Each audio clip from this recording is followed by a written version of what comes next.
ఆసిఫాబాద్ జిల్లాలో ఒక గిరిజన మహిళ తన ఊరికి వెళ్తూ ఉంటే మరి అతను అత్యాచారం చేసి హతమార్చడానికి అంతమొందించడానికి ప్రయత్నం చేస్తూ ఉన్నాడు.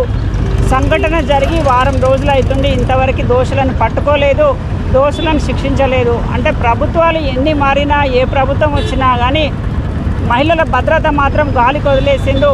మహిళలను పట్టించుకున్న పాపాన పోలేదు. ఈరోజు ఆ గిరిజన మహిళ ఎంత బాధపడుతోంది, మరి ప్రాణాల అరచేతిలో పెట్టుకొని ఈరోజు గాంధీ హాస్పిటల్లో చికిత్స పొందుతోంది. కనీసం ప్రభుత్వం తరఫున మహిళా గిరిజన సంక్షేమ మంత్రి మహిళా సీతక్క ఉంది, మరి వెళ్ళి పరామర్శించి దోషులు ఎవరైనా కూడా వాళ్ళకి శిక్ష పడేటట్టు వెంటనే చర్యలు తీసుకోలేకపోయింది.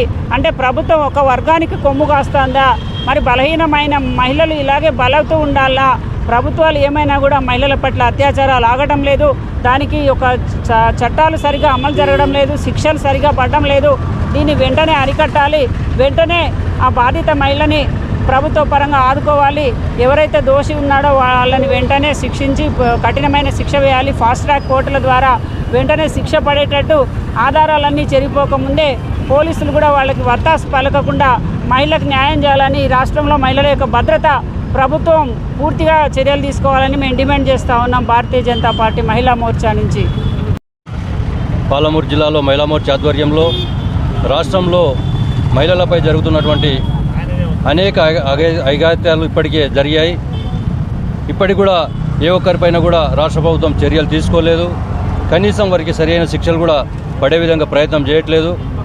కాబట్టి మొన్న ఈ మధ్యలో జరిగినటువంటి గిరిజన మహిళపై జరిగినటువంటి అఘాయిత్యం ఏదైతే ఉందో అది యావత్ తెలంగాణ సమాజం సిగ్గుపడే విధంగా ఆ యొక్క అఘాయిత్యం జరిగింది. అటువంటి వ్యక్తి తెలిసినప్పటికీ కూడా వారికి సరైన శిక్షలు పడే విధంగా ఈ యొక్క రాష్ట్ర ప్రభుత్వం పట్టించుకోవడం లేదు. కాబట్టి వెంటనే ఫాస్ట్ ట్రాక్ కోర్టులు ప్రారంభించి ఏ మహిళపైన చిన్న అఘాయిత్యం జరిగినా కూడా వెంబడే వాళ్ళకు శిక్ష పడే విధంగా ఈ యొక్క ప్రభుత్వం చర్యలు తీసుకోలేని విధంగా ఉంటే ఈ యొక్క ప్రభుత్వం గద్దె దిగే విధంగా కూడా భారతీయ జనతా పార్టీ మహిళా మోర్చా ఆధ్వర్యంలో రాబోయే రోజులలో పెద్ద ఎత్తున ఉద్యమాలు చేయడానికి ముందుకు వస్తామని చెప్పి మీ ద్వారా తెలియజేస్తున్నాం.